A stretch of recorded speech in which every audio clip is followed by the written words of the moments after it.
Si gusta, comenzamos, doctor, para que no se nos haga más tarde Sí, claro. y que los demás se nos vayan uniendo en el transcurso. Muy bien.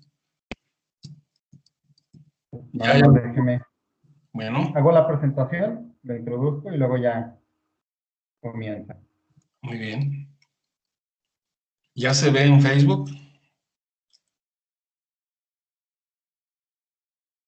Ya. Ok. Bienvenidos a la 7ª semana del ciclo de conferencias La Ingeniería Ambiental en el Mundo Actual, organizado por la Maestría en Ciencias en Ingeniería Ambiental del Tecnológico Nacional de México, Campus Aguascalientes. El día de hoy contamos con la presencia de 2 investigadores que nos hablarán de 2 temas muy interesantes. Veremos técnicas de caracterización de biodiesel y también la ingeniería ambiental en la administración pública.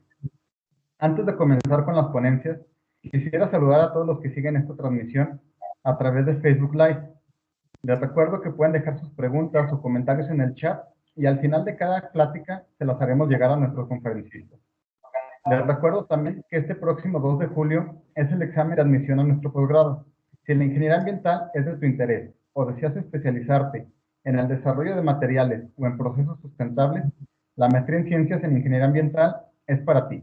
Pueden obtener mayor información sobre el proceso de admisión en la página del Tecnológico de Aguascalientes, que es aguascalientes.tecnm.mx, o en nuestra página de Facebook, Maestría en Ciencias en Ingeniería Ambiental, TecNM Aguascalientes. O si así lo desean, pueden escribirnos al correo posgradoitamcia, así todo junto, posgradoitamcia@aguascalientes.tecnm.mx. Nuestro primer ponente del día de hoy es el doctor Jorge Medina Valtierra. Él es profesor investigador del Departamento de Ingeniería Química y Bioquímica y parte importante de nuestro posgrado. Él es doctor en Ciencias en Petroquímica por el Instituto Tecnológico de Madero y nivel 1 del Sistema Nacional de Investigadores. El tema que nos va a presentar es técnicas espectroscópicas para caracterizar biodiesel de primera generación. Buenas tardes, doctor. Sí, buenas tardes. Gracias por la invitación. Y mi mayor deseo es que mi plática sea tan interesante como las anteriores, ¿eh? La verdad, me he quedado sorprendido. Muy interesantes todas. Pues vamos a comenzar. Ya es un poquito tarde. Entonces voy a compartir la primera diapositiva.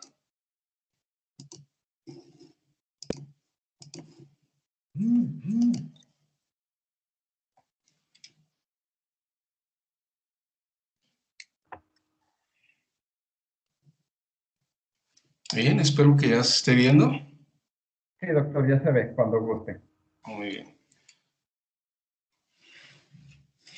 Bueno, pues este es el tema, ¿verdad? Vamos a ver 2 técnicas espectroscópicas actuales.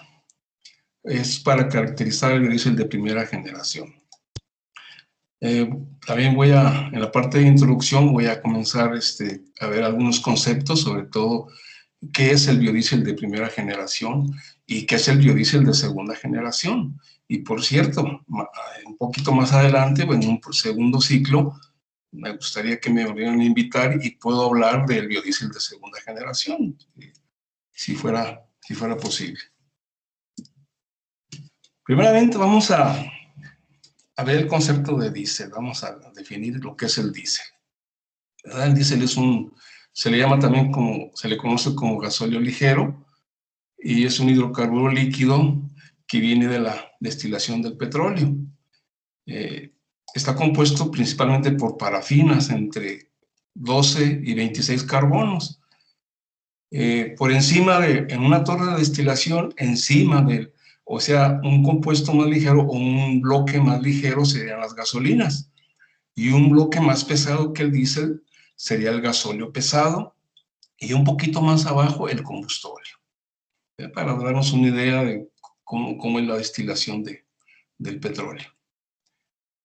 Bueno, además de parafinas se encuentran algunas moléculas aromáticas, pero en menor proporción. Ahora sí vamos a ver lo que es el biodiesel de primera generación.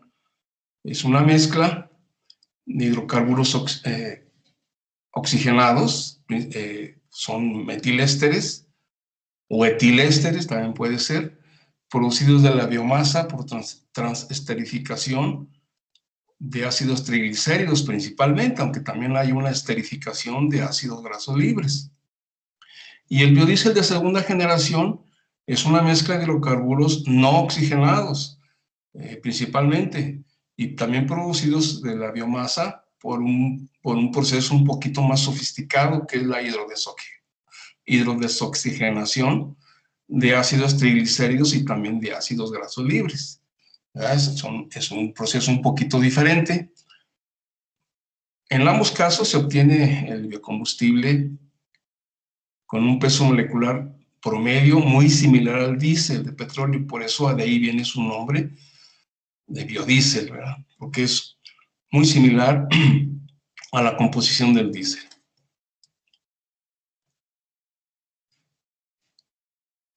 Bien, se puede obtener principalmente se obtiene de aceites vegetales. Tiene un buen factor de explosividad, es decir, un buen número de cetano, ¿verdad? Que es una medida de la calidad del diésel a partir de la forma en que se quema o la manera en que explota, porque realmente son pequeñas explosiones. Por esta razón se puede usar como un reemplazo del diésel, ya sea parcial o totalmente, ¿verdad? Se usan mezclas, principalmente 80-20 o también 60-40, porque, bueno, los motores no están hechos para quemar biodiesel, biodiesel puro, ¿verdad? Sino que en el mundo se usan mezclas, sobre todo en Europa se usan mezclas 60-40.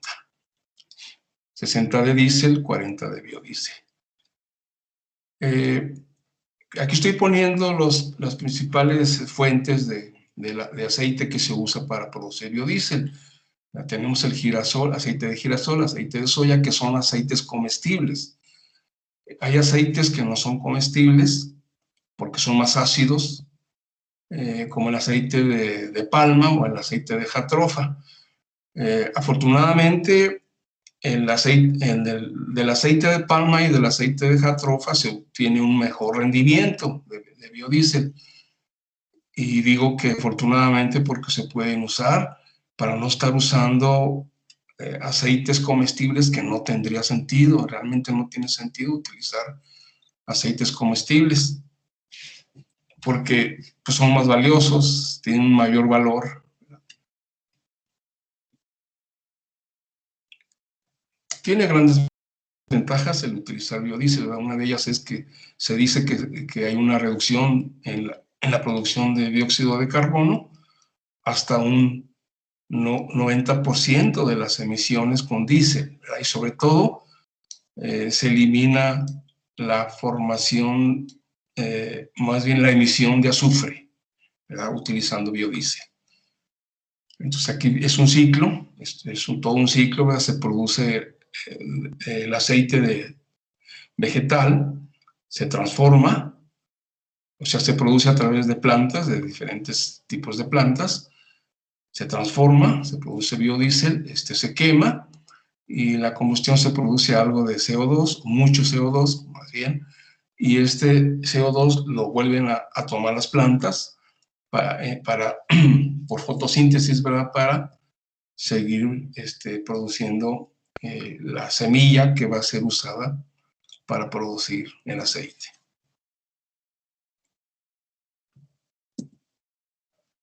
Esta sería la reacción ideal de la transesterificación, ¿verdad? Los ácidos triglicéridos son ácidos de 3 cadenas. Se ponen a reaccionar con algún alcohol, principalmente metanol, aunque también puede ser otro alcohol un poquito más grande. Y un catalizador puede ser un catalizador ácido o un catalizador básico. Ambos funcionan bien. Claro, tienen sus particularidades, pero los dos funcionan muy bien. Entonces se producen 3 moléculas de metilésteres y una molécula de glicerol, ¿verdad? El glicerol es un compuesto secundario, pero también es valioso, también es importante.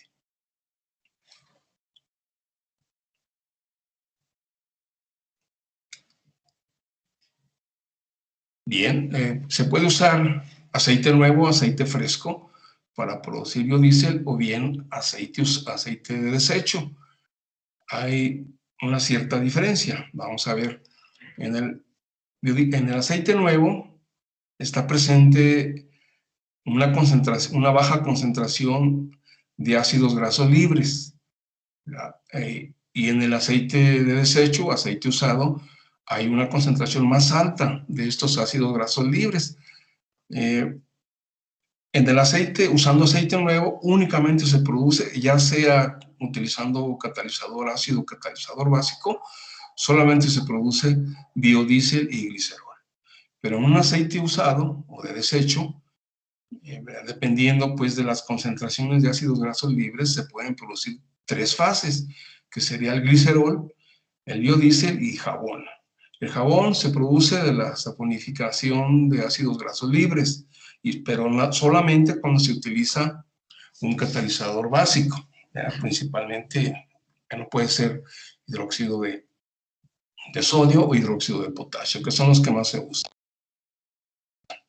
Entonces ahí abajo tenemos la reacción que se produce cuando tenemos una alta concentración de ácidos grasos libres. Entonces, lo más recomendable es utilizar un catalizador ácido, y se puede utilizar ácido sulfúrico diluido o bien otro ácido, ¿verdad? Bueno, el ácido sulfúrico es un ácido fuerte, ¿verdad? Y muy apropiado para esta reacción. Bien, un primer intento, déjenme subir esto un poquito, para caracterizar el biodiesel de una manera práctica y fácil y rápida. Esto se propuso hace ya mucho tiempo, pero es una caracterización para medir de una manera aproximada la calidad del biodiesel. Y esto lo propuso Brito y sus colaboradores en el 2007, utilizando una correlación empírica. Esta ecuación lo que toma como variable de la viscosidad del biodiesel, y de una manera empírica puede medir el contenido de metilésteres en moles por litro. Ahí tenemos la ecuación que me da ahí algunos ejemplos. Por ejemplo, si se utiliza el aceite vegetal, un aceite vegetal fresco, pues la viscosidad es muy alta y el contenido pues, prácticamente cero, contenido de metilésteres. Un aceite usado tiene una viscosidad aún más alta y el contenido de metilésteres es cero. Pero, por ejemplo, bueno, el ácido oleico, pues no es un ácido, no es un éster, tiene una viscosidad de más o menos de 36, y también el contenido es cero. El diésel, sabemos, no tiene metilésteres, ¿verdad? No tiene compuestos oxigenados, entonces es cero también aunque la viscosidad es baja, el contenido de metilésteres, pues no hay metilésteres, ¿verdad? Nos va a marcar cero. Sin embargo, en una mezcla, tenemos un caso de una mezcla 80-20, 80 de diésel, 20 de biodiesel, me da una viscosidad de 4.45, y teóricamente en esa mezcla tendríamos 0.12 moles por litro de metilésteres, ¿verdad? Teóricamente. Pero ya es una buena medida, ya es una medida que me dice, que me está diciendo cómo es la calidad del biodiesel que estoy obteniendo. Es algo aproximado, pero es algo muy práctico. Solamente es medir la viscosidad con un viscosímetro y aplicar la ecuación y listo, ¿verdad? El biodiesel que se obtiene de aceite nuevo, más o menos, anda alrededor de 7, tiene una viscosidad de alrededor de 7 centipoas, y el aceite usado es de más o menos 8.2, la viscosidad. La viscosidad del diésel anda entre 4 y 5, pero sabemos que el diésel de petróleo pues no tiene compuestos oxigenados, entonces eso ya lo sabemos por debajo. Aquí tenemos un espectro, bueno, ya vamos a ver lo que es la caracterización de biodiesel usando la espectroscopía del infrarrojo. Aquí tenemos el espectro IR para el diésel proveniente del petróleo. Lo que esperábamos, ¿verdad? Hay una cadena de grupos metilenos, y también tenemos una pequeña concentración de grupos metilo, ¿verdad? Bueno, en comparación con los metilenos. No, como vemos aquí, no tenemos compuestos oxigenados, no se detectan compuestos oxigenados, y lo presento a este espectro para poder compararlo con un biodiesel. En el biodiesel tiene que aparecer ya los compuestos oxigenados, como es este caso, es este otro. Tenemos aquí otro espectro, y este espectro es para un biodiesel obtenido de aceite de desecho. En realidad, este biodiesel no es tan bueno, ¿verdad? Ahorita voy a explicar por qué. Bien, por aquí ya se confirma la presencia de metilésteres. Ahorita lo vamos a ver por qué. Bien, ya aparece un nuevo pico, o aparecen nuevos picos. El más importante es el pico del grupo carbonilo. El grupo carbonilo que está aquí es un pico nuevo que no estaba en el diésel, ¿verdad? Aunque siguen apareciendo las cadenas de metileno y los grupos metilo. El grupo carbonilo aparece en la posición 1740 centímetros a la menos 1, y la posición del grupo de metilo en 1170 centímetros a la menos 1. También tenemos otro grupo que es característico del metiléster, ¿verdad? Este grupo, oxígeno pegado con el grupo metilo. También este es característico, es un grupo, es una señal nueva, es un pico nuevo que no estaba en el espectro del diésel, y pertenece a este enlace, a oxígeno y grupo metilo.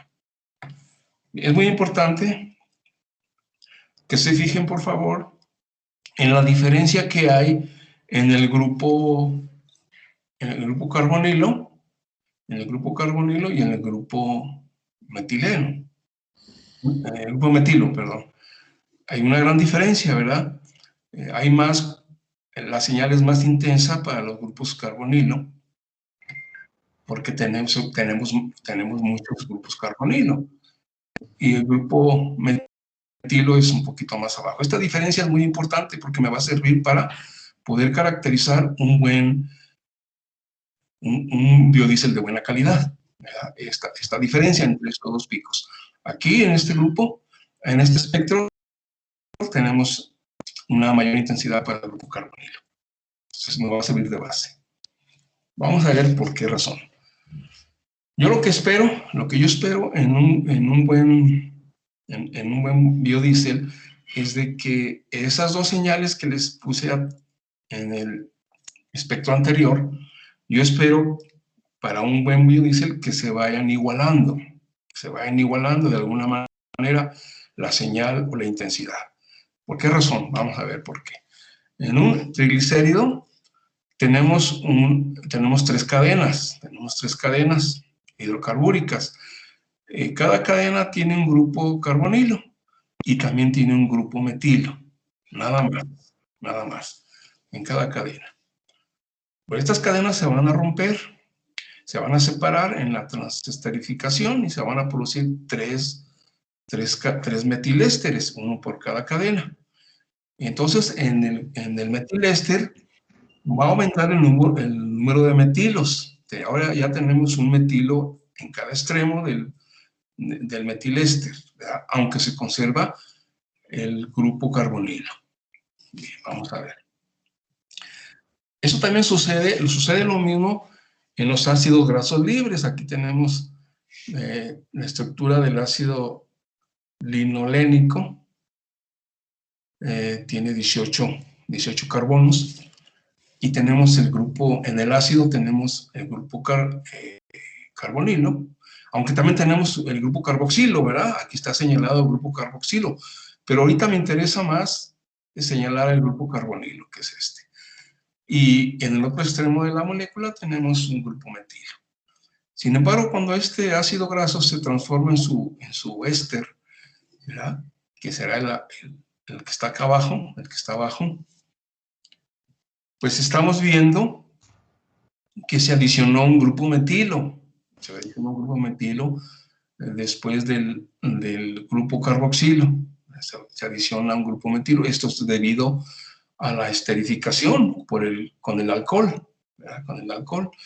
Y se está produciendo, en este caso se produce agua de la combinación del grupo carboxilo con el alcohol. En este caso es metanol, porque tenemos únicamente el CH3, el metilo. Entonces, una vez que se hace la esterificación, aumenta el número de grupos metilo al doble, aumenta al doble por cada cadena. Entonces, eso me va a hacer que en los espectros la señal del metilo aumente. Esperemos que hasta que se iguale con la señal del grupo carbonilo. Entonces, vamos a ver si es cierto. Entonces, aquí tenemos un espectro IR para un buen biodiesel o un biodiesel de buena calidad.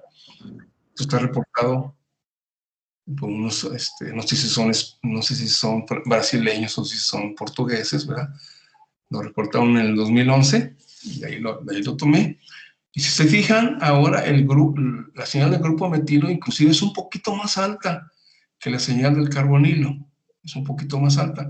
Esto me indica que tenemos un biodiesel de alta calidad. Sí, esto es lo que me está indicando.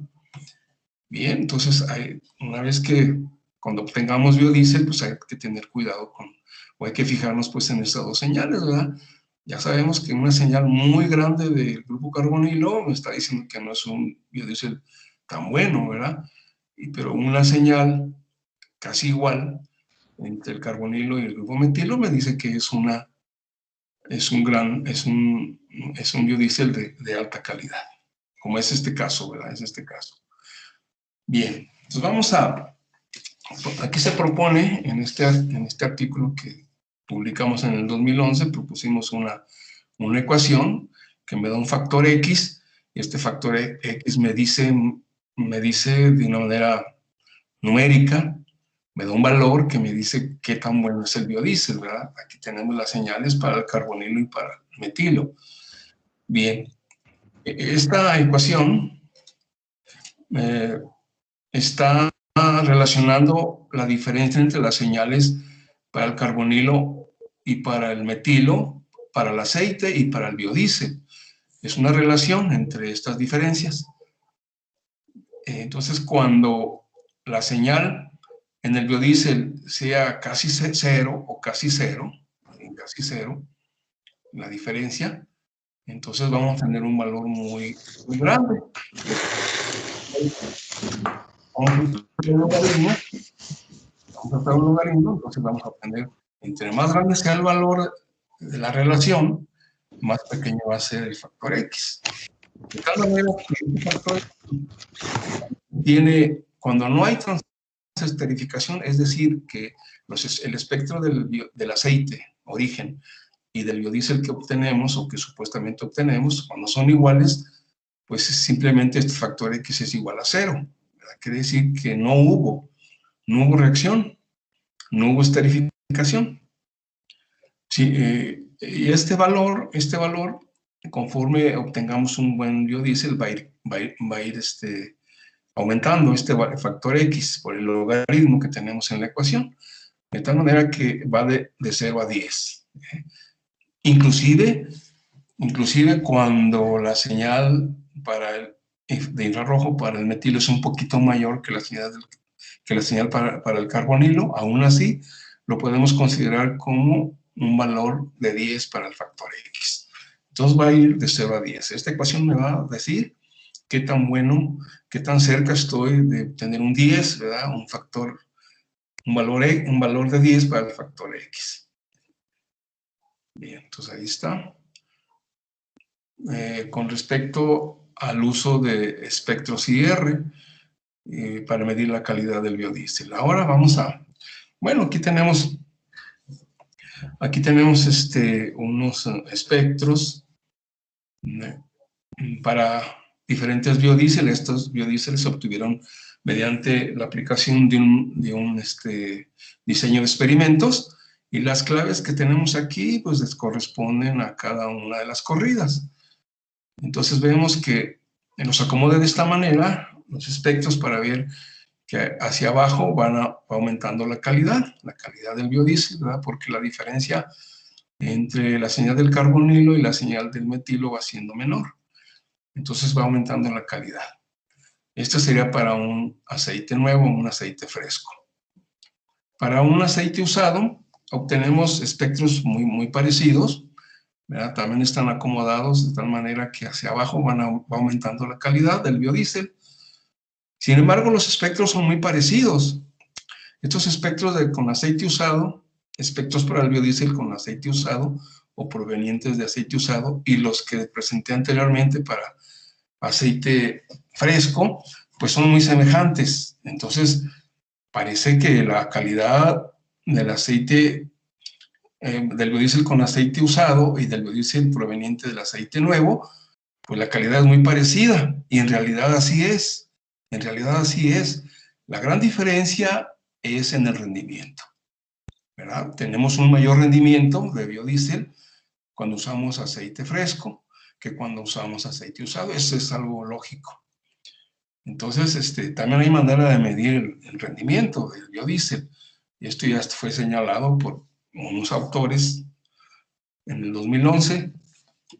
Aunque esto ya tiene, esta ecuación ya tiene más tiempo, pero ellos lo utilizaron estos autores lo utilizaron en su proceso, o esta ecuación, ¿verdad? Que me dice que el porcentaje de rendimiento de biodiesel es igual a la relación entre el volumen del biodiesel seco, es decir, ya sin agua porque se produce algo de agua, y separado, obviamente separado del glicerol.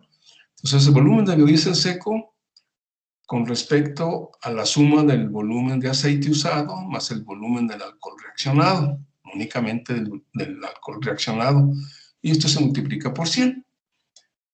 Bien, entonces tenemos aquí la manera de medir el rendimiento del biodiesel.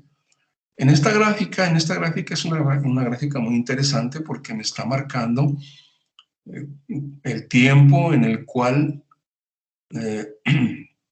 le llaman el tiempo mínimo para obtener un buen rendimiento, porque a partir de ese tiempo, si se fijan en la gráfica, pues ya no hay un cambio apreciable, ¿verdad? Ya no hay un cambio apreciable en el rendimiento del biodiesel. Entonces, este tiempo es muy importante determinarlo, ¿verdad? Pues para ahorrar costos, para que sea un proceso mejor desde el punto de vista económico, ¿verdad? No estar utilizando tanta energía. Y la diferencia que hay en los rendimientos es por las condiciones que se utilizaron. Algo muy interesante es en la línea punteada, que me da el mayor rendimiento de biodiesel, y aquí la condición muy interesante es de que se estuvo eliminando el agua, en el mismo proceso. Conforme se iba generando el agua, se iba eliminando utilizando sólidos que se llaman mallas moleculares, ¿verdad? En el mismo reactor. Entonces, por eso se obtuvo un mayor rendimiento. Bien. Bien, ahora esta es una técnica muy novedosa. Es una caracterización de biodiesel utilizando fluorescencia, ¿verdad? O sea, porque sabemos que los ácidos orgánicos y otras moléculas que son muy similares, y también los ésteres, obviamente, se les clasifica como moléculas fluoróferas o compuestos fluoróforos. Es decir, estos emiten fluorescencia una vez que se excitan. Se pueden excitar de alguna forma, con alguna forma de energía, y principalmente por radiación. Entonces, aquí utilizamos, este es un proyecto que hicimos con los investigadores del Centro de Investigaciones en Óptica, la Unidad Aguascalientes, Y para eso se usaron muestras de referencia, ¿verdad? Utilizamos biodiesel de una marca, de la marca Aldrich, que contiene ésteres de C4 a C24, inclusive el éster del ácido linolénico, que tiene 18 carbonos y 3 enlaces dobles, es lo que me indica esa fórmula, ¿verdad? 18 carbonos y 3 enlaces dobles. Y claro, los isómeros, porque un isómero puede tener diferente posición. Creo que ya me estoy pasando de tiempo. Y utilizamos también el ácido oleico, que es un ácido graso libre, y este tiene 3 cruces ahí, bueno, me está indicando que tuvo una alta fluorescencia. El oleato de metilo con una baja fluorescencia y el aceite vegetal con una alta fluorescencia o fluorescencia media. Este es el equipo que se utilizó. Es un equipo muy sencillo, está hecho en el laboratorio. Utiliza un láser de 532 nanómetros en la banda del verde y se usan unos lentes para concentrar el láser y hacerlo pasar por el vial. El vial contiene el biodiesel o la muestra, y lo que el celular, la cámara que está ahí en el celular, lo que está haciendo es detectando la fluorescencia. La fluorescencia no se detecta en el mismo color verde, sino que se va a detectar en un color con una longitud más alta o con una energía más baja. Y este es un efecto puramente físico. Entonces, la señal que detecta el celular, ¿verdad?, se transfiere a un programa en MATLAB, que lo que me va a hacer es, me va a dar perfiles de intensidad normalizada. Es decir, que se tome en cuenta aquella muestra que me dio la mayor fluorescencia, ¿verdad? Y todos los demás están relacionados o están normalizados a esta señal. Aquí tenemos una foto de la fluorescencia. Si se fijan, ya no es el haz verde, sino que es una señal de tonos rojos, en tonos rojos, es decir, que la longitud de onda es mayor y la energía que se detecta es menor. Este artículo está ahorita en revisión, esperemos que salga este año. Y estas son las trayectorias normalizadas, ¿verdad? Y vemos inmediatamente que para el aceite y para el ácido oleico son las mayores intensidades, como era de esperarse, porque son fluoróforos que dan una mayor fluorescencia. Y al final tenemos el oleato de metilo, que es un éster que da poca fluorescencia, ¿verdad? Entonces, y también tenemos ahí cerca del oleato de metilo la señal del biodiesel comercial.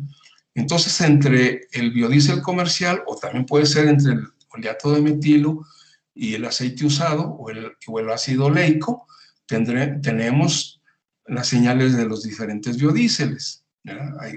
Y claro, entre más cerca esté la señal del biodiesel comercial o de la señal del oleato de metilo, pues tenemos un biodiesel de buena calidad, ¿verdad? Entre más cerca esté del ácido oleico o del mismo aceite que se utilizó como base, pues tenemos un biodiesel que no es tan bueno, ¿verdad?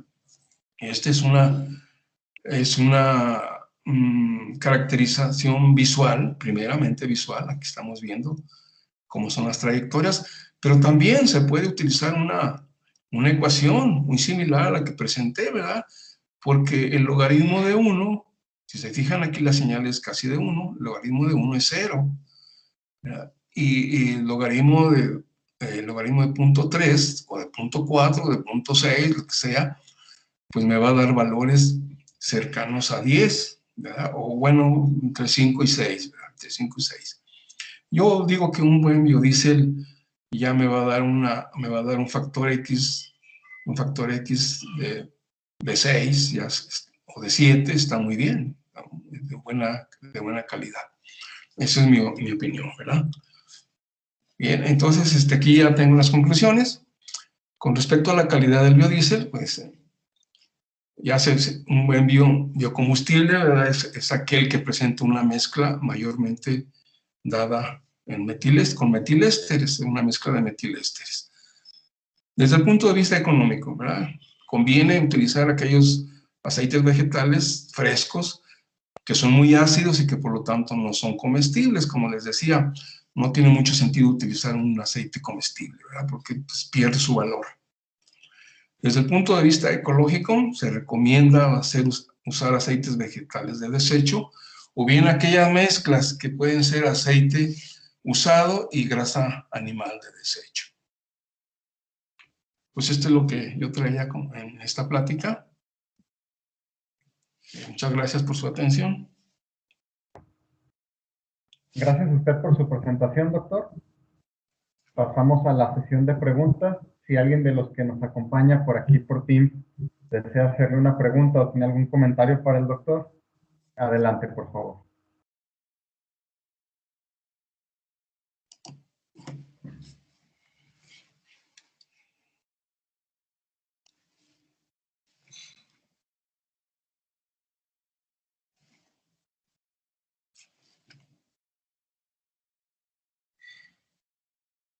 ¿Alguien?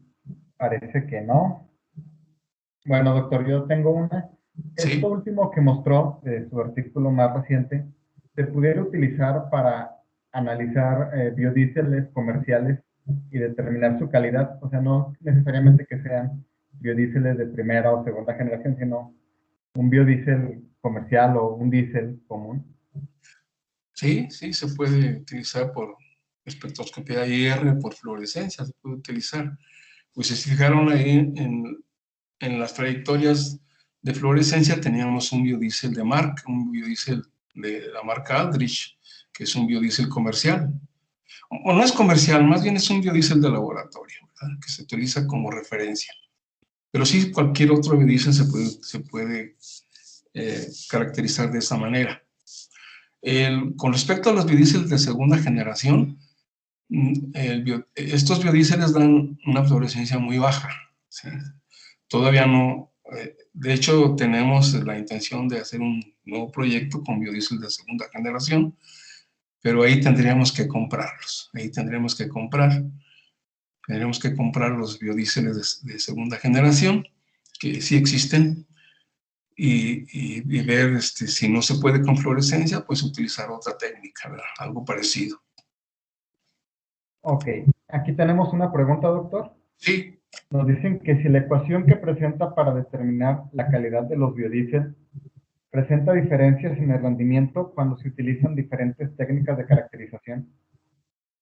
O sea, otras técnicas de caracterización. Supongo que es lo que se refiere. Pues no sé qué técnicas, ¿verdad? Sería bueno saber qué técnicas y ver si se puede utilizar una ecuación, si no esa, pues una similar, ¿verdad? Supongo que la pregunta es si esta técnica que presenta da resultados equivalentes a otras técnicas de caracterización o presenta diferencias. Ah, eso es. Pues desde mi punto de vista, yo pienso que con esa técnica es suficiente para definir un biodiesel o la calidad de un biodiesel, ¿verdad? Con esa técnica es suficiente. Porque hay otras técnicas, y obviamente que sí, y las he utilizado. Alguna vez no lo hicimos nosotros en nuestro laboratorio, ¿verdad? Esa muestra nos la caracterizaron en la Universidad Politécnica de Valencia, en España. Es una técnica que utiliza cromatografía líquida, ¿verdad? Es una técnica que tiene una norma, es una norma internacional. Utilizan algunos solventes muy específicos y me da los picos no solamente del metiléster, me da picos del dimetilester, inclusive de otros ésteres un poquito diferentes, o más bien es una técnica capaz de diferenciar los metilésteres o los ésteres, ¿verdad? Pero ya es por cromatografía líquida y es una técnica muy usada, y claro que sí, pero es una técnica muy sofisticada también. Ok, pues muchísimas gracias por su presentación y por su tiempo, doctor. Al contrario, gracias y espero una segunda invitación más adelante, ¿verdad? con Claro todo. que sí. El siguiente semestre, o nuestro Bien, siguiente ciclo, muy bien, gracias. estaremos invitando. Hasta luego.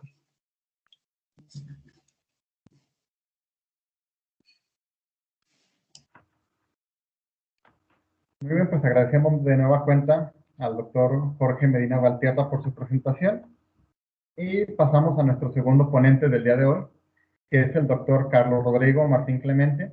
Él es profesor e investigador del Departamento de Ingeniería Química y Bioquímica del Tecnológico de Aguascalientes y también forma parte importante de la maestría en Ciencias en Ingeniería Ambiental. Él obtuvo el grado de doctor en Ciencias por la Universidad Autónoma de Aguascalientes. Además de sus labores académicas, ha desempeñado diversos cargos públicos, entre otros como jefe de Departamento de Impacto de Riesgo Ambiental del IMAE y de la Semarnat, así como también fue Procurador Estatal de Protección al Ambiente. El tema que nos va a presentar es rudos contra técnicos, la ingeniería ambiental en administración pública. Buenas tardes, doctor. Gracias por acompañarnos. Buenas tardes. Muchas gracias por la invitación, doctor. Tenemos aquí estamos para, pues, para tratar de compartir algunas experiencias. Como dijera el doctor Valtierra, bueno, que es Medina Valtierra, pues espero estar a la altura de todos los que me antecedieron. Ahorita acaba de dar una muy buena exposición, entonces me han dejado la vara muy alta, pero pues trataremos de hacer lo que se pueda. Voy a compartir la pantalla. Y pero, pues, quiero comentar que no se trata de un trabajo de investigación propiamente, sino es más bien como una especie de charla o de tertulia en relación a un poco mi experiencia en la administración pública con relación precisamente a la ingeniería ambiental y a los ingenieros ambientales, y cómo veo yo que puede estar participando, que puede estar actuando la ingeniería ambiental en nuestros tiempos. Entonces, el tono de la charla va a ser a lo mejor un poquito medio informalón, espero que me lo disculpen, pero me parece que así quedará bien. Entonces, ¿por qué le puse rudos contra técnicos a la charla? Bueno, pues lo que pasa es que esto de rudos contra técnicos es una cosa que se ha manejado durante muchísimo tiempo en el argot de la administración pública, ¿no? Siempre se ha hablado de que tenemos, por un lado, los técnicos, que somos todos los que tenemos cierta formación académica relacionada con ciencias básicas o con ciencias aplicadas. Seríamos ingenieros químicos, ingenieros, a lo mejor agrónomos también, biólogos, algunos ingenieros civiles, ingenieros industriales, obviamente que ingenieros ambientales. Y del otro lado tendríamos a los que ellos se han buscado llamar rudos, que serían pues los abogados, que serían también administradores, que serían otro tipo de profesiones que no están ligadas a las ciencias duras o ciencias aplicadas, ¿no? Que estarían en lo que luego se ha tendido a llamar como ciencias blandas, que pues hay algunas que son a lo mejor un poquito más duras de lo que se piensa. Aquí pongo quién es quién. ¿Realmente los rudos son estas otras profesiones o los rudos somos los que estamos del lado de la ciencia y de todas estas ciencias duras?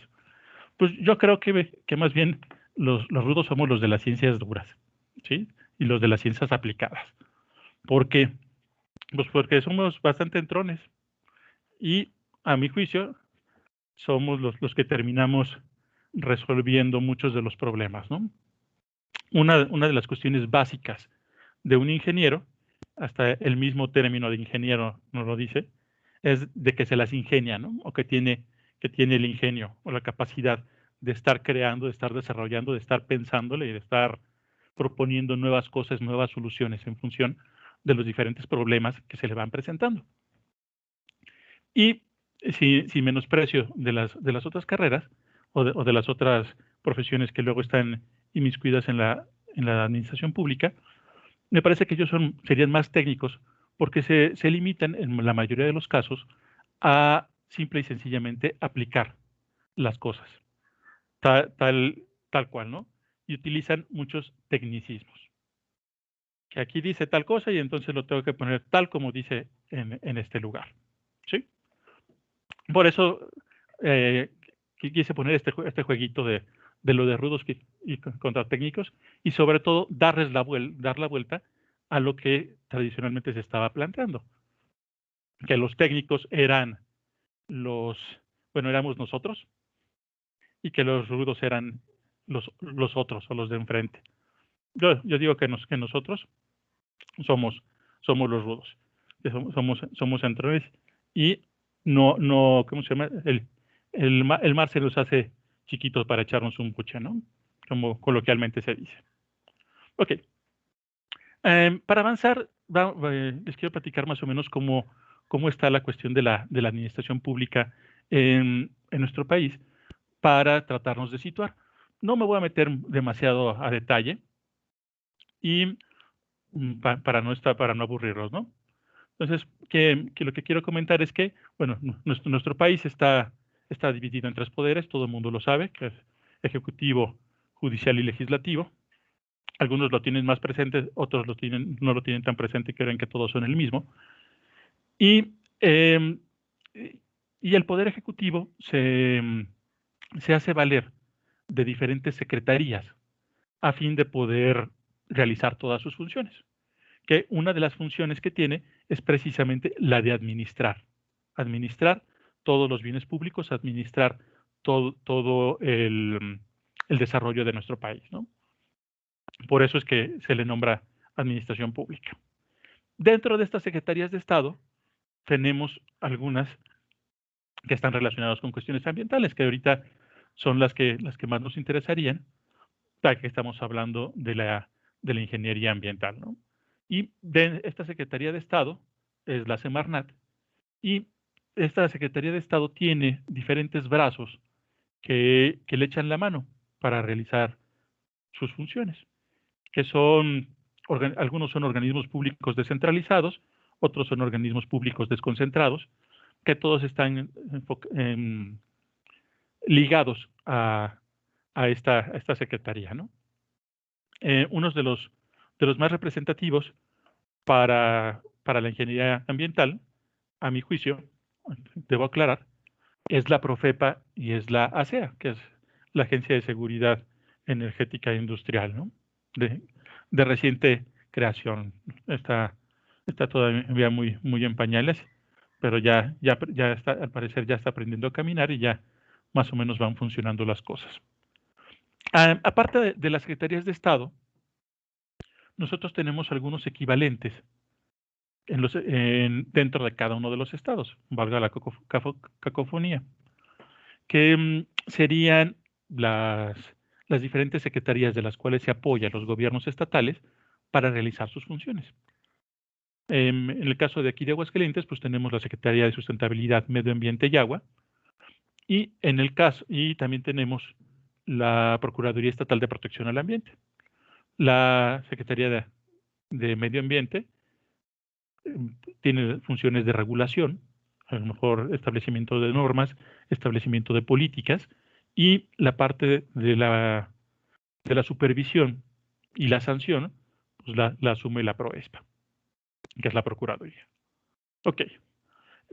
Ya teniendo como este marco de lo que es la administración pública, o de la administración pública ligada a las cuestiones ambientales, es menester comentar que los actuares o las acciones del gobierno no son totalmente al azar, o no deberían de serlo.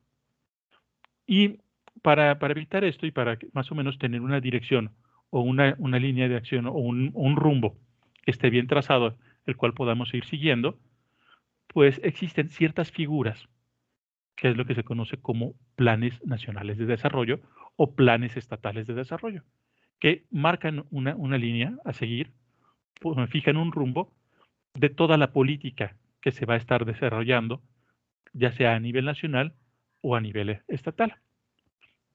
Aquí quiero aclarar que nosotros debemos de entender como política una serie de lineamientos para el gobierno o para el funcionamiento de nuestro país o del Estado, ¿sí? No necesariamente el sentido que se le da en la mayoría de los casos, que es partidos políticos y elecciones, ¿no? Que luego se piensa que va por ahí la cosa.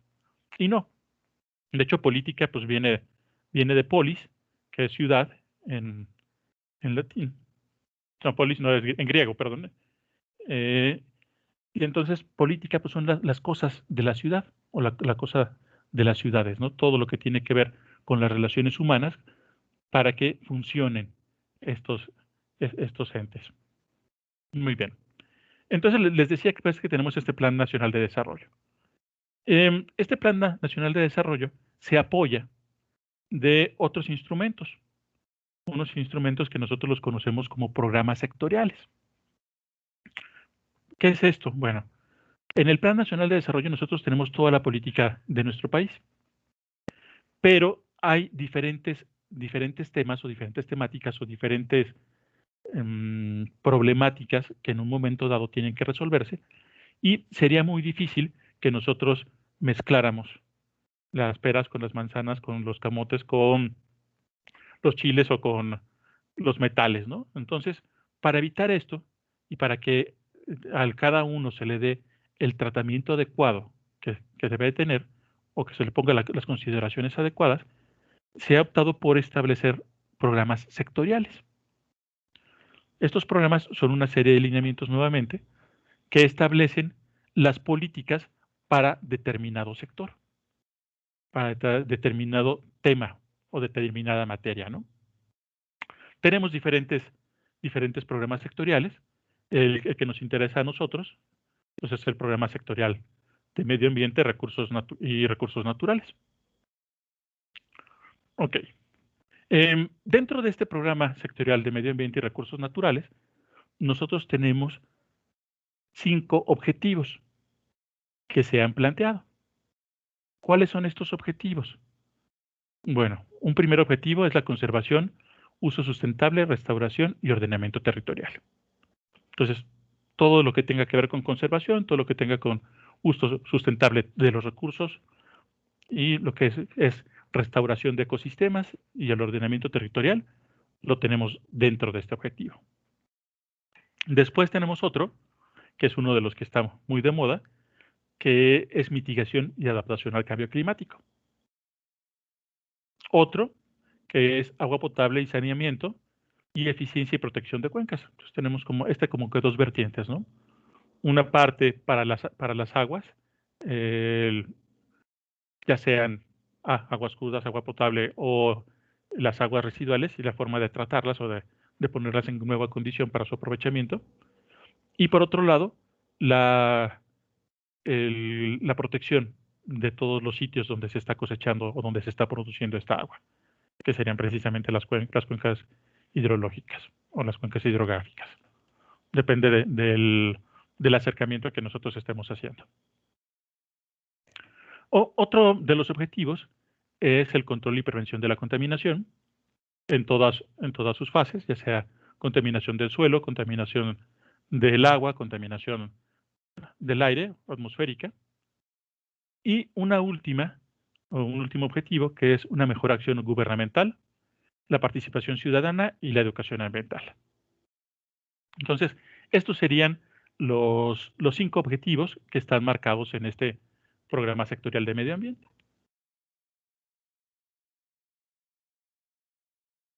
Ahora bien, los programas sectoriales nosotros podemos dividirlos en agendas. Y estas agendas que son, pues son algunos compromisos que se adquieren para resolver las problemáticas o algunas líneas de acción a nivel macro que se están estableciendo. Y tradicionalmente el programa sectorial de medio ambiente se ha dividido en 3 agendas. Una que se conoce como agenda gris, otra que se conoce como agenda azul y otra que se conoce como agenda verde. Y los 5 objetivos que nosotros habíamos comentado anteriormente, los incorporamos o los acomodamos dentro de estas agendas. Toda la parte que tiene que ver con conservación de recursos, la parte de ordenamiento territorial y la parte de conservación y uso sustentable, nosotros la incorporamos en Agenda Verde. Lo que tiene que ver con prevención y control de la contaminación, lo incorporamos en la Agenda Gris, junto con algunos de los aspectos de cambio climático. Otros de los aspectos de cambio climático, pues también los incorporamos en Agenda Verde. Y todo lo relativo al agua, nosotros lo metemos dentro de la Agenda Azul. Y lo que nos falta, que es la participación ciudadana y la educación ambiental, pues tenemos pedacitos que están distribuidos en todas estas agendas. ¿Sí? Entonces, para que funcionen y para nuevamente ir agrupando y haciendo nuestros montoncitos para facilitar las cosas, pues los objetivos los agrupamos en estas agendas. Ok. Y aquí lanzo una pregunta. ¿Cualquier persona puede hacerse cargo de estas agendas? A lo mejor la respuesta intuitiva debería ser que sí. Pues cualquiera podría hacerlo, ¿no? ¿Cuál es el problema? Pero yo digo que no. ¿Sí? No, ¿y por qué? Bueno, tal vez sí cualquiera podría hacerse cargo de las agendas, pero no cualquiera podría llevarlas a buen término y podría asegurar que se consiguieran los objetivos que están establecidos ahí. No es una foto mía. Este cuate tiene más pelo que yo. Entonces, pero se me hizo padre, ¿no? Como para marcarlo. Entonces, yo digo que no cualquier persona puede hacerlo. ¿Por qué? Porque necesitamos gente que tenga idea de las cosas. Necesitamos gente que conozca de la problemática y que conozca de las soluciones que puede dar. Si nosotros no tenemos una gente que esté preparada y que tenga conocimiento de causa, pues podemos generar problemas muy fuertes, ¿no? Las imágenes que estamos viendo son imágenes de una película.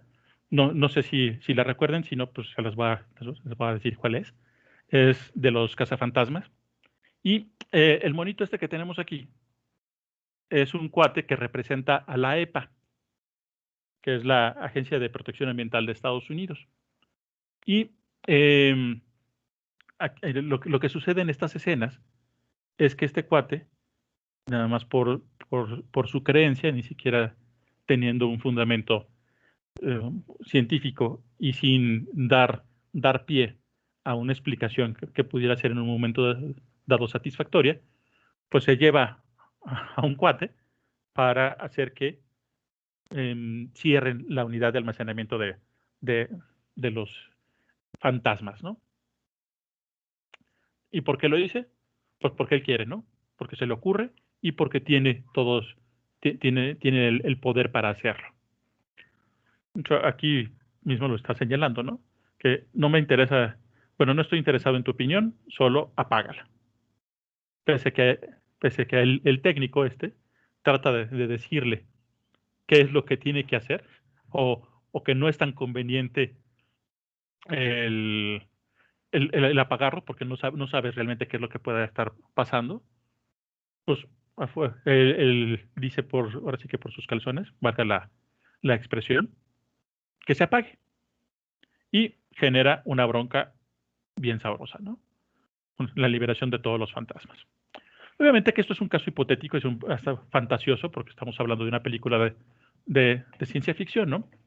Pero desgraciadamente esto ocurre muy frecuentemente en la realidad y desgraciadamente ocurre más frecuentemente de lo que nosotros creemos, ¿sí?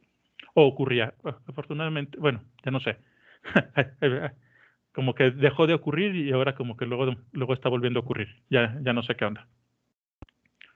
Pero pues es más frecuente esto, el que se presenten problemas ambientales por malas decisiones, por decisiones desinformadas, por decisiones mal informadas o porque simple y sencillamente se cierran a la evidencia que se les está presentando. regreso pues a las agendas. Entonces, les decía que dentro del Plan Nacional de Desarrollo, dentro del programa sectorial de medio ambiente, tenemos esos 5 objetivos, tenemos estas 3 agendas, y aquí he resaltado un poquito más la agenda gris. Estoy relegando un poquito la parte de la agenda verde y la parte de la agenda azul. ¿Por qué? Porque a mi juicio, donde tiene más injerencia la ingeniería ambiental es precisamente en la agenda gris. La agenda verde pues está más relacionada a lo mejor con geógrafos, con geólogos, con biólogos, ¿sí? La agenda azul, pues tenemos muchos ingenieros civiles ahí metidos, sobre todo en las cuestiones de hidráulica, también algunos otros metiches de otras profesiones, también lo hemos incursionado en ellas.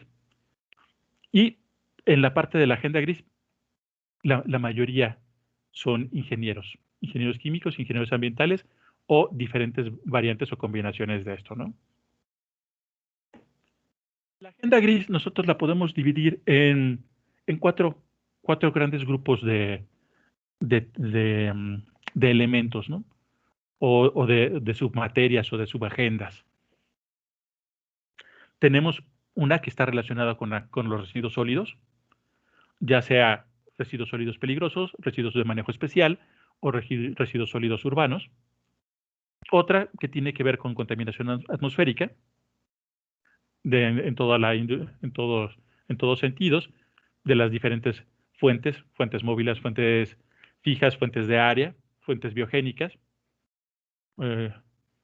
y los diferentes sistemas de monitoreo que tenemos para el aseguramiento de la calidad del aire. Otra que está relacionada con aguas residuales, con su tratamiento y reuso y en redistribución. Y otra que está relacionada con el impacto ambiental, que a final de cuentas esta otra subagenda de impacto ambiental agrupa en cierta medida a las otras 3, ¿no? Como que puede estar cobijándolas y se aprovecha de ellas, valga la expresión, para sus fines. Bien. ¿Cómo participa la ingeniería ambiental dentro de estas agendas? Bueno, pues es amplísimo la forma en la que puede estar participando. Un primer punto en el cual puede estar participando, pues es a través de la generación de conocimiento. La ingeniería ambiental o los ingenieros ambientales pueden estar generando nueva información, nuevas formas de hacer las cosas, nuevas formas de estar revisando o estar, ¿cómo se llama? Checando a lo mejor viabilidades o estar checando las pertinencias, ¿no? O como en el caso que nos acaba de presentar el doctor Medina, pues checar la calidad de un cierto combustible, ¿no? Si nosotros tenemos un combustible que es de mejor calidad, seguramente va a tener una menor cantidad de emisiones a la atmósfera, ¿sí? Porque tiene menos contaminantes, entonces va a tener menos impurezas o va a tener un mejor rendimiento. No sé, a lo mejor estoy diciendo ahorita algunas barrabasadas, ya me corregirán en su momento, pero a final de cuentas, a través de esta nueva generación de nuevos conocimientos, pues puede estar brindando nuevas opciones para hacer las cosas o mejores opciones para hacer lo que se estaba haciendo, ¿no? De esta generación de conocimiento, nosotros podemos pasar a la, ¿cómo se llama? A la generación o la validación de políticas, de políticas públicas. Perdón, a la viabilidad de políticas públicas. Hay muchas cosas que luego se hacen sobre las rodillas, como se dice coloquialmente. Alguien tiene una ocurrencia bien padre, un día después de estar dormidito toda la noche, despierta y dice, eureka, voy a hacer esto, ¿no?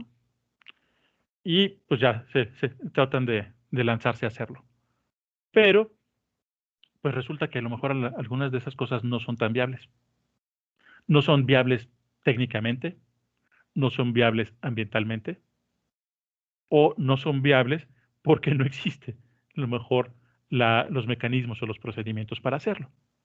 Y entonces, pues el ingeniero ambiental, obviamente que dentro de su área, dentro de dentro de su expertise, puede determinar si una determinada política pública ambiental, estamos ciñéndonos nada más a esta parte, puede ser viable o no. Y no por sentimiento, no lo dice nada más por sentimiento, lo dice porque tiene los pelos de la burra en la mano. Porque pues, puede realizar algunos estudios, puede hacer monitoreos, puede llevar un seguimiento para ir viendo el comportamiento de un fenómeno, cómo se va modificando, cómo se va presentando, cómo va desarrollándose, y en función de eso, pues señala, ok, pues lo que tú estás proponiendo no es viable. No es viable por esto y esto y esto y esto. A lo mejor si le mueves aquí o si lo manejas de esta forma, podría hacerlo. Muy bien. Seguimos. Otra de las cosas en las que puede incidir el ingeniero ambiental o como puede incidir la ingeniería ambiental es a través de la normatividad. ¿Sí? Puede incidir o puede proponer nuevas normativas que estén más adecuadas a la realidad actual. El conocimiento está creciendo a pasos agigantados. Una cosa que podemos ver muy claramente es la generación de las vacunas, ¿no? Antiguamente, la generación de vacunas tardaba mucho. Hoy en día, con muchas modelaciones que se tienen ya a través de computadora, la experiencia de varios años y sobre todo el que se le está metiendo lana para poder trabajar, pues ha generado esta respuesta más rápida para generación de conocimiento y generación de soluciones. Pero si no hubiera un trabajo anterior de estudios, pues sería imposible haberlo hecho en poco tiempo. Al igual que en el caso que les decía de la medicina, pues lo mismo pasa en el campo de la ingeniería ambiental o en el campo de las ciencias ambientales, ¿no? Hay estudios de mucho tiempo que se han venido desarrollando. Se ha venido desarrollando tanto ciencia básica como ciencia aplicada, que permite el tomar esta información e ir generando nueva información que puede estarse aplicando. ¿Sí? Pero ¿cómo cae esto en la parte de la normativa? Bueno, pues que cada vez que se genera nueva información, nosotros tenemos que actualizar la normatividad que existía, porque de otra forma quedaría obsoleta o sería totalmente arcaica o anacrónica. Es imposible que ahorita nosotros querramos a lo mejor estar midiendo, ¿cómo se llama? Alguna concentración de alguna sustancia en un, ¿cómo decirlo? En un líquido, vamos a decirlo, utilizando una titulación. Pues más bien utilizaremos espectrofotometría de absorción atómica o de la que esté más desarrollada, y nos va a dar mejores valores y más precisos, ¿no? Todavía seguiremos usando las titulaciones, sobre todo para cuestiones de enseñanza, cuestiones a lo mejor de laboratorios de docencia, pero pues se busca tener mayores y mejores sistemas, ¿no? Otra cosa que tenemos es que con cada nuevo conocimiento, nosotros podemos ir mejorando la forma de regular. Podemos ver que en algunos casos existe una sobreregulación de algunas materias y que en otros casos, a lo mejor la regulación no era tan eficiente y tenemos que ceñir un poquito más. ¿Y qué pasa también? Bueno, con cada nuevos procedimientos o cada nuevo descubrimiento, también se van presentando nuevas problemáticas. Hace algunos años, pues los foquitos, algunos de los foquitos ahorradores se pensaba que era la panacea, que ya era la solución para la generación de energía, y resulta que fueron más contaminantes que los que teníamos antes, ¿no? Ahorita la onda son los focos LED, y lo seguirá haciendo hasta que no encontremos que tienen algún problema, ¿no? Pero toda esta información, todo esto, lo puede estar brindando la ingeniería ambiental, ¿no? Puede estar brindando nuevas formas para controlar contaminantes, nuevas formas para medir estos contaminantes, nuevas formas para implementar procesos que se resulten más eficientes, que se resulten más amigables y que, como ya están bien probados, podemos obligar o se puede obligar a la mayoría de las empresas o a la gente a que los cumpla. ¿Por qué?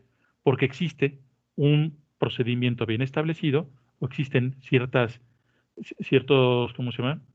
Protocolos que están desarrollados, que pueden seguirse y que pueden aplicarse sin ningún problema. Otra de las formas que participa la ingeniería ambiental dentro de la administración pública, y eso a lo mejor ya más en el día a día, es en la evaluación de proyectos. ¿Sí?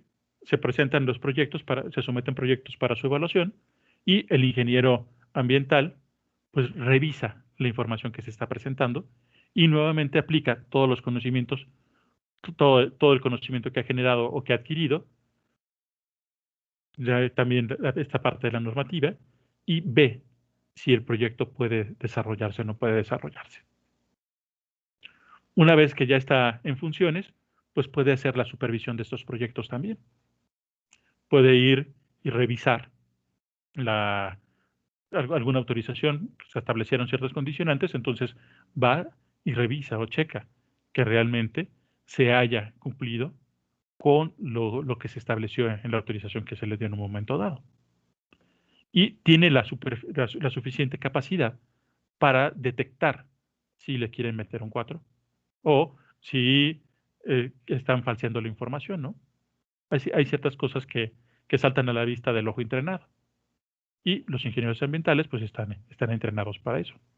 A lo mejor no directamente, pero son parte de las capacidades que luego van adquiriendo, ¿no? Y otra de las formas en las que puede participar la ingeniería ambiental es en el acompañamiento y capacitación. ¿Qué sería esto? Pues estar ayudando a todos los demás que no tienen estos conocimientos, asesorándolos en cómo hacer las cosas, capacitándolos, irlos llevando, tal vez no de la manita, pero sí irlos orientando para que puedan ir desarrollando ir cumpliendo con las normas o con los estándares ambientales que se han planteado.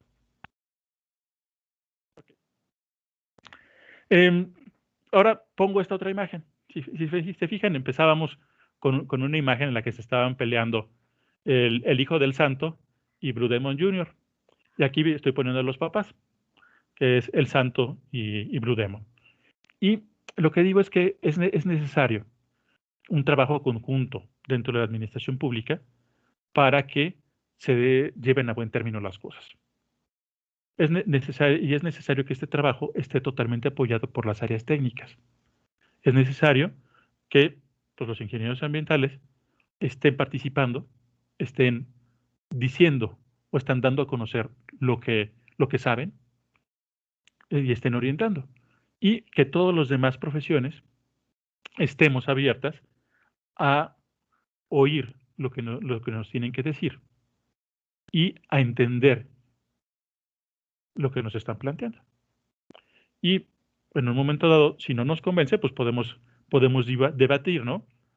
Pero estableciendo un diálogo, estableciendo una verdadera discusión.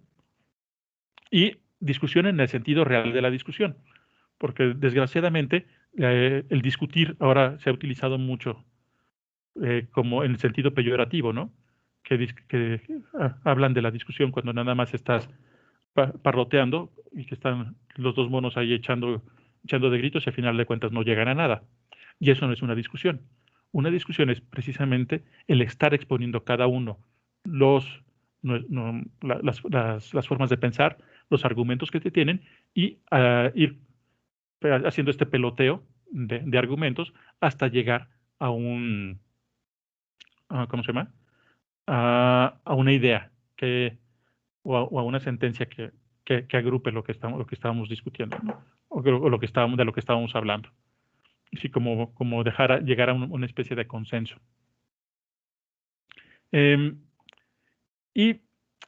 Quiero ponerles esta otra imagen ya un poquito para cerrar. Y es una imagen muy conocida, por lo menos en la vieja guardia, de una película que se llama Taxi Driver. El cuate que está ahí en pantalla, pues es Robert De Niro. Y la secuencia de lo que hace es, pues le está hablando un espejo, ¿no? Está medio iluras el cuate. Y lo que dice es, ¿me estás hablando a mí? No, pues seguramente sí, porque soy el único que estoy aquí, ¿no? Y al final de cuentas saca la pistola. ¿Por qué la pongo? Bueno, ¿y por qué pongo esto de ingeniero? ¿Por qué? Pues a mí en mi vida profesional, pues me han dicho de muchas formas. Y una de las formas en las que me han dicho es ingeniero. Y en realidad, pues no tengo problema con eso. No me resulta problemático. Si no me ha resultado problemático que me digan licenciado pensando que soy licenciado en Derecho, pues menos me va a generar relajo el que me digan ingeniero, cuando me agrada mucho las cuestiones de la ingeniería, ¿no? Yo creo que parte de mis venas y corre sangre ingenieril, porque luego soy medio ingenioso y ahí ando metiendo mano en muchas cosas. De hecho, lo quería plantear así porque es una cosa muy curiosa. Les decía que lo último que iba a plantear era un poquito de la experiencia profesional, y es que en la mayor parte de mi vida profesional he estado aplicando más cosas relacionadas con ingeniería ambiental, que con cuestiones de biología. La mayoría de las cuestiones han sido de ingeniería. ¿Por qué? Pues porque ha sido, ¿no? En algunas de las cosas las tuve que aprender casi que sobre la marcha.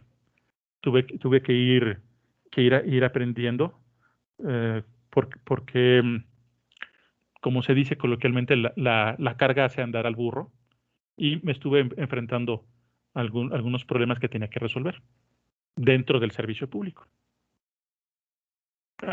Cuestiones de procesos.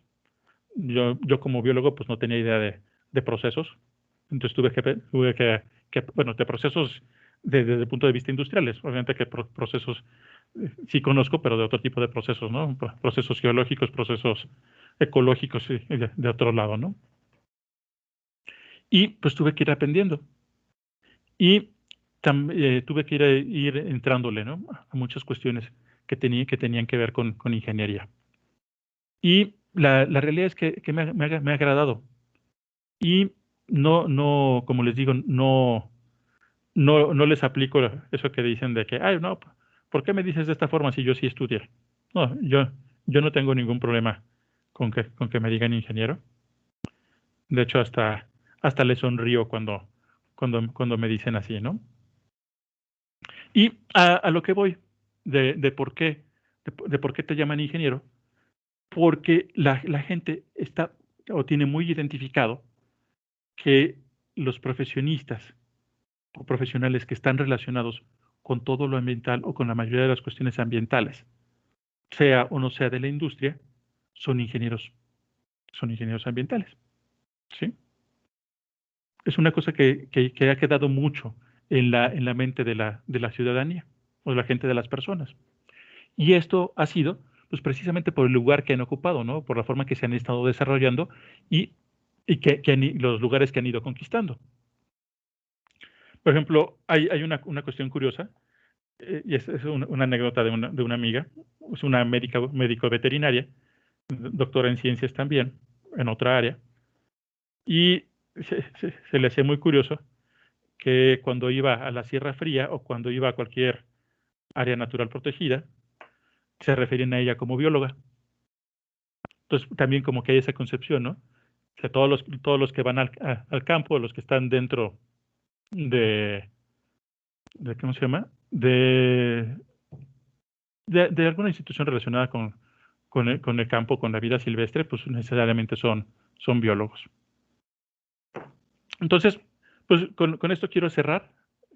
No sé si tengan alguna duda. Espero que les haya sido agradable la plática. Les digo que era más una charla, un poquito de lo que yo creo que es la ingeniería ambiental o cómo puede estar participando hoy en día dentro de la administración pública.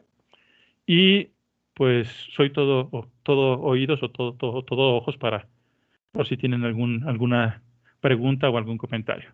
Gracias. Gracias a usted, doctor. La verdad, una plática por demás interesante, sobre todo para nosotros que estamos acostumbrados a ver temas muy técnicos, muy de investigación, muy de la parte académica. Tener una parte o un punto de vista que nos cambie el panorama, un punto de vista diferente desde la administración pública, siempre va a ser interesante y satisfactorio y sobre todo enriquecedor. Muchas gracias por su plática. Al contrario, gracias. Pasamos a la sección de preguntas y respuestas. Creo que Erika tiene una pregunta. Adelante, Erika. Hola, doctor. Buenas tardes, noches. Erika.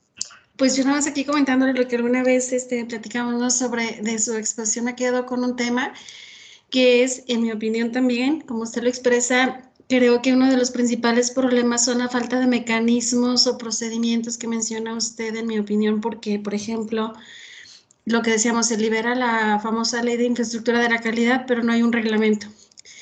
Sale la regulación para plásticos en el 2019, pero la norma sale hasta octubre de 2020, por ejemplo, ¿no? Ahora, por ejemplo, con el tema de los cannabis, se autoriza productos, pero no hay un reglamento, no hay una línea, no hay un método de prueba, no hay un protocolo para evaluar si cumple o no cumple. O, por ejemplo, no sé, queremos implementar ahorita en el trabajo análisis de mercurio en aguas, ¿no? Por la técnica de fluorescencia. Pero como no hay una norma mexicana para la técnica de fluorescencia, te tienes que quedar en el atraso de absorción, por ejemplo, ¿no? Entonces, de su exposición me quedo con el aprendizaje y me quedo encajada con ese punto en donde mi opinión también es que uno de los principales problemas es la falta de mecanismos o procedimientos de evaluación que usted menciona por esa situación, ¿no? Se liberan cosas, pero no se libera el mecanismo de evaluación. Entonces, pues bueno, muchas gracias. Me gustó su plática. Qué bueno que te gustó. Y quiero comentar algo de lo que dices. Desgraciadamente, el problema son las ocurrencias, ¿sí? Hay demasiadas ocurrencias y en realidad no es una cosa nueva. Tenemos años, tenemos muchas décadas o muchos sexenios, dependiendo de cómo lo queremos ir midiendo, de ocurrencias. Y el problema en muchos de los casos es que tenemos una visión demasiado parcial de las cosas. Es necesario que tengamos una visión mucho más amplia de todo, ¿no? De lo que comentabas ahorita, piensan nada más en el punto A, o nada más piensan en la cabecita del problema, pero no ven todos los demás problemas que están ligados. Y no pierden totalmente la dimensión de las cosas, que luego es uno de estos problemas, ¿no? Y el problema también se presenta en que muchos a lo mejor están diciendo, ¿sabes qué? No, espérate, aguanta, no lo saques así, no va a funcionar. Pues no, están aferrados y lo sacan de esa forma porque es necesario dar ¿cómo se llama? El palmazo en la mesa, o es necesario hacer un poquito de ruido para señalar como que se están haciendo las cosas, ¿no? O que se está trabajando. Y me parece que es una cosa que es totalmente equívoca, ¿no?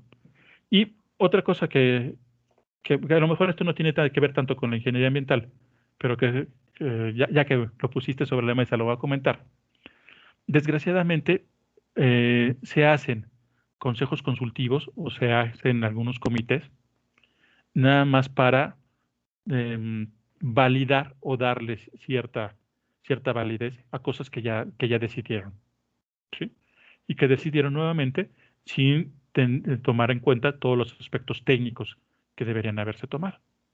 En muchos de los casos que nada más se busca la validación social o una pseudo validación técnica para justificar alguna idea que ya traen. Y eso es una cosa que es muy problemática. Yo creo que una cosa que sería muy buena, y eso no solo para los técnicos, sino todos los que estamos no solo para los ingenieros ambientales, sino todos los que estamos en cualquier área de la ciencia, sean ciencias duras, ciencias blandas o sí, o mejor no le ponemos ningún adjetivo, si nada más hablamos de ciencias, que debemos de tomar acción y estar levantando la voz. Estar levantando la voz para indicar que, primero, que nosotros sabemos qué es lo que está pasando, que tenemos los pelos de la burra y que pues, los pelos de la burra son estos y que se los queremos enseñar. Y como dicen luego, a decir esto bajito y en voz bajita y en voz alta, o algo por el estilo, para que seamos escuchados y que se genere un cambio de conciencia. Hay una cosa buena, y nomás con esto cierro lo de la pregunta, que hoy en día hay un cambio en la mentalidad muy grande, ¿no? Como que ya la mayoría de las personas ya no están o no estamos tan aletargados, como que ya estamos actuando más. Algunas personas me parece que están hiperactuando o hiperreaccionando, y eso tampoco es tan bueno. Pero bueno, la cuestión es que ya que hay un movimiento, ya se está haciendo sonar más las voces, y afortunadamente las cuestiones ambientales ya han dejado un poquito de ser moda y se han vuelto algo más permanente o algo ya con una mayor fuerza, y han empezado a echar las raíces que deberían haber tenido desde hace años. Gracias, Erika. No sé, ¿alguien más?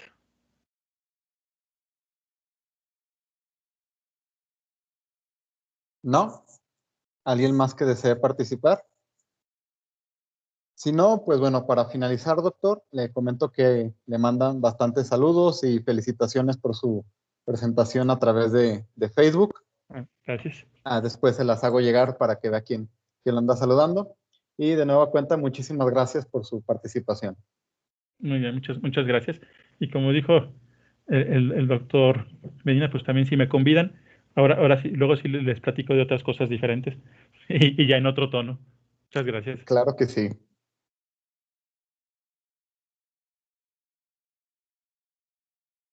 Muy bien, pues de parte de la Maestría en Ciencias en Ingeniería Ambiental del Tecnológico Nacional de México, Campus Aguascalientes, les agradecemos que nos acompañaran el día de hoy. Con estas exposiciones damos por terminado la primera parte del ciclo de conferencias La Ingeniería Ambiental en el Mundo Actual. A lo largo de estas 7 semanas hemos podido conocer a los distintos miembros de la Maestría en Ciencias en Ingeniería Ambiental, así como sus distintos trabajos y líneas de investigación, todos de ellos muy diversos e interesantes. La siguiente semana no tendremos conferencia, ya que es Semana Santa. Sin embargo, dentro de 15 días reanudaremos con nuestro ciclo de conferencias y ahora presentaremos diversos ponentes del sector académico, social, industrial y gubernamental. Al igual que hasta ahora, la segunda parte de este ciclo de conferencias será transmitida de manera virtual a través de Facebook Live. Sigan la página de la maestría, la cual es Maestría en Ciencias en Ingeniería Ambiental, TEC-NM Aguascalientes, o bien nos pueden buscar como facebook.com/posgrado ITA MCIA, todo junto. Repito, facebook.com/posgrado ITA MCIA. De igual forma, les recuerdo que el viernes 2 de julio es nuestro próximo examen de admisión. Pueden encontrar mayor información sobre el proceso en el sitio de Facebook, en la página oficial de Tecnológico, o escribirnos al correo posgradoita.mcia@aguascalientes.tecnm.mx. De nueva cuenta, muchas gracias por su presencia. Estén pendientes de todas nuestras redes y nos vemos en 15 días.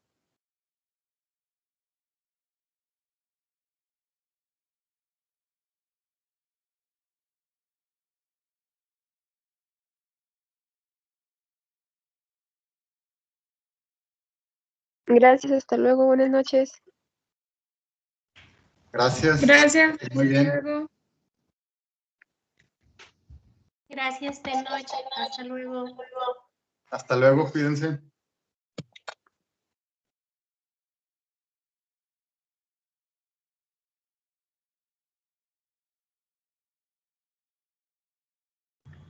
Nos vemos, buenas noches. Hasta luego. Buenas noches.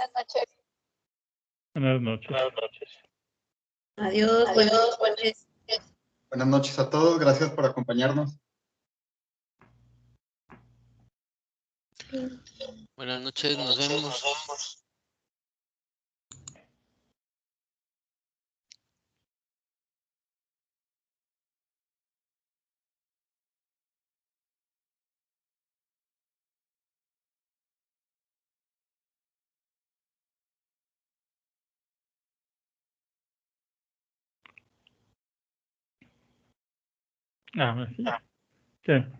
Sí, era más o menos en ese sentido lo que querías.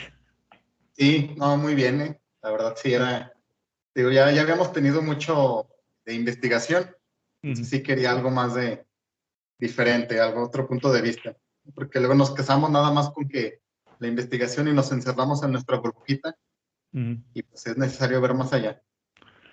Sí, pero como me habías dicho que era más así como que de la experiencia y todo, por eso también pensé en este tono un poquito más, bueno, menos académico, más de divulgación y en un tono un poquito más informalón para romper un poquito.